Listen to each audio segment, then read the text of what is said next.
Blackmore. What is up, y'all? Blackmore here, back at you with another fighting style variants. Well, I don't know if we can call it that for this particular series, but we'll end up coming up with a name. Maybe weapon style variants or so, but we'll eventually get it down. But for this particular video of how we're going to be breaking down Tonfas and fighting games, I feel it's more appropriate if we ended up going the route of doing 3D fighters, 2D, and then beat 'em ups, miscellaneous things like that, beat 'em up action games. So we'll end up dividing it in that sort of sense, and we will see if that ends up working flow-wise for this very first episode. But if not, I'll end up changing things up and tweaking it a bit. But I feel this will be the most organic and organized way of doing it. But anyways, folks, I hope you are ready for this treat of a video, because this was something that I really had relatively fun with. But anyways, kick your feet up, relax, grab your snacks, and enjoy today's video, folks. Check it out. A weapon that began its journey as a pretty simple farming tool is believed to have originated as a wooden handle, possibly from a milestone crank or a side handle from a rice grinder. It was a simple farming tool used in Southeast Asia, including Thailand and Indonesia, before making its way to the Ryukyu Islands. The tonfa is one of the 4 primary weapons for Okinawan kobudo, alongside the bow, sai, and nunchaku. Tonfas are typically used together, one in each hand.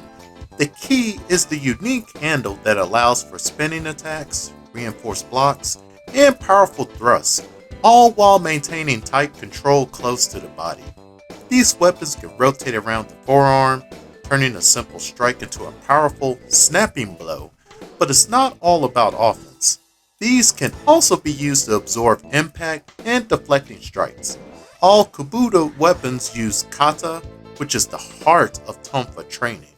Now let's start off with the big boy 2D fighters. Makoto Nanaya from Blaze Blue, a spunky, ditzy squirrel girl like no other. She doesn't do much in the story overall, can't protect her friends that well, but hey, she'll light your world up with her personality. Her style is a unique blend of tonfa strikes and boxing, which is a pretty unique combination in my honest opinion.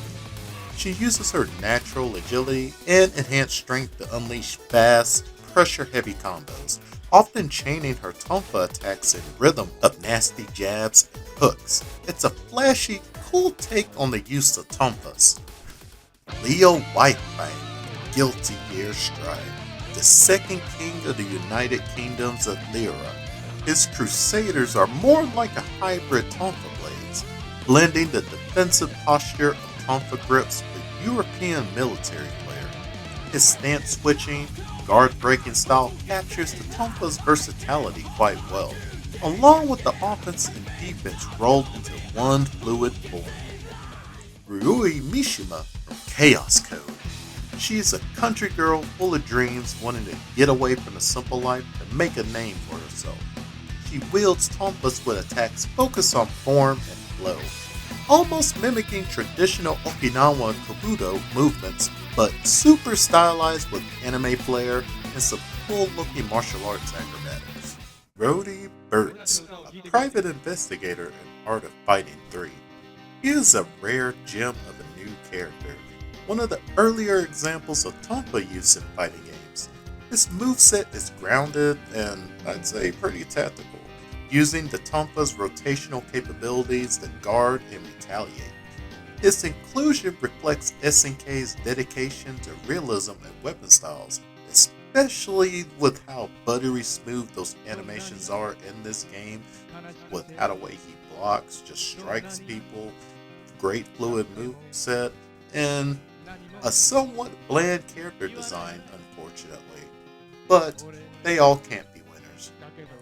Of course, I had to talk about one of Capcom's underrated Bushin Ryu ninjas, Maki, in Capcom vs. SNK 2. coming originally from the Final Fight series, but goes through a gameplay redesign in CVS2, mixing Bushin Ryu ninjutsu with Tonfa strikes. She's pretty agile and strikes from crazy angles that feel pretty satisfying when they land. If Capcom thinks about bringing back Final Fight, hell, even a CVS sequel, hopefully Maki makes a comeback appearance. Tanya. In Mortal Kombat X, her brand new redesign, she's a pretty long running fan favorite character, part of the Edenian squad. Her past iterations before the MK1 timeline reboot, she uses tonfas with an exotic, almost dance-like quality in her Kobo Jutsu variation in MKX.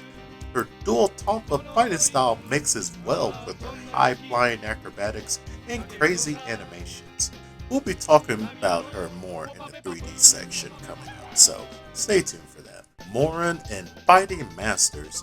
This is a super obscure fighting game back on the Sega Master System, wielding dual tonfa-like energy weapons, using high-flying attacks, throws, and just some awesome close-quarters dominance through speed in this game when you use her.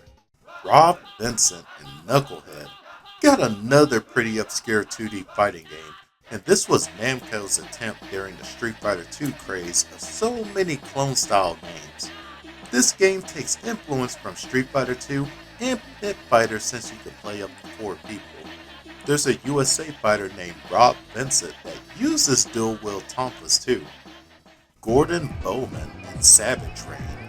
Gordon is a police officer that uses a stun tonfa, a man with principles, entering the Battle of the Beast God tournament to pay for his daughter's surgery. Another off-the-wall, obscure 2D fighting game from the old SNK era. This game looks familiar, but I have no clue why. Maybe it's for that distinctive art style that I've seen that before.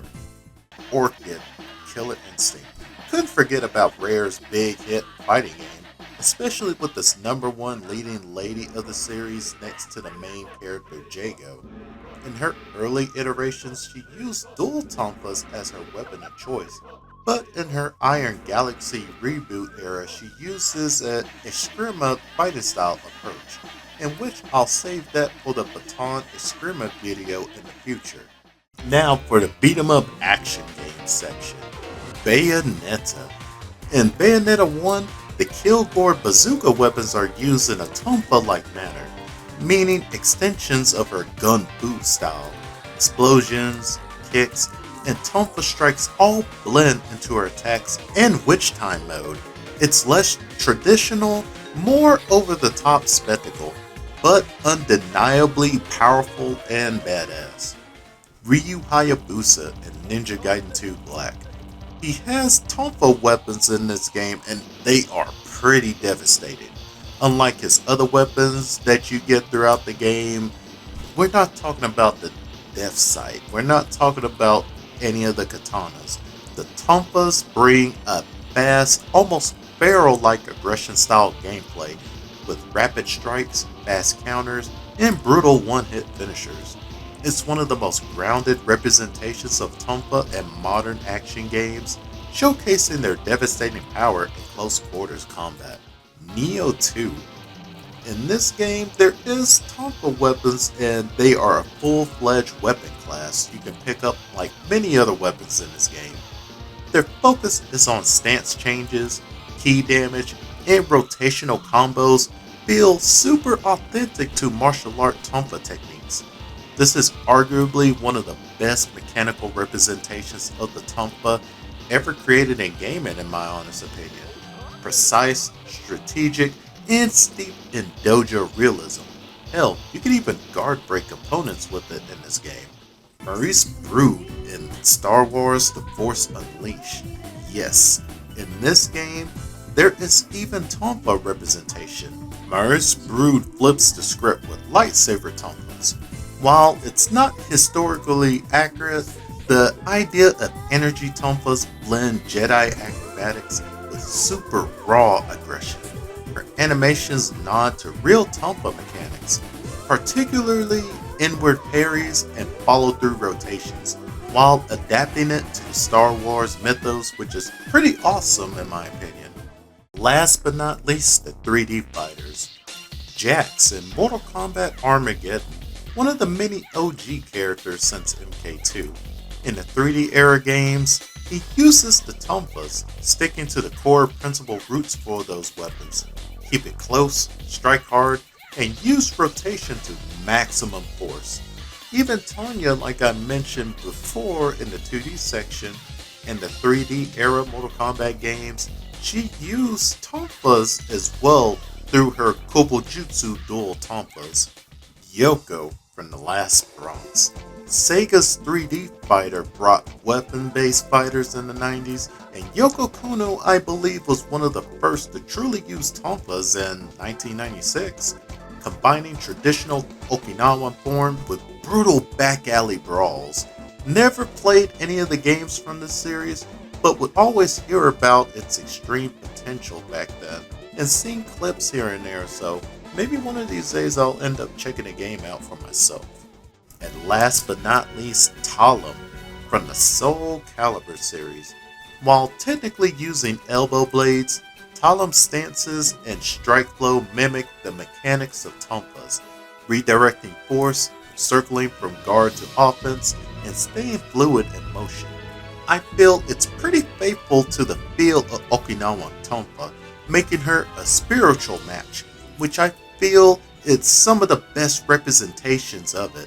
You can even see this in her weapon demonstration videos. Soul Calibur has such a wonderful way in showing grace for these weapons and martial arts styles throughout the history of the series. So, what do you think about the history of Tonfas and just seeing the relatively many different representations of fighters out there throughout video games? Because, oh boy, there's even some on that list that I never played, like Last Bronx or things of that nature, so a lot of these games are relatively like just new to me. I've always heard of them but never actually sat down and played them, so it is a nice treat to just be introduced to something new, in my honest opinion, and I hope it's that way for you too. But I will be opening up a poll very soon of the different weapon styles or just weapons in general that you would love to see me cover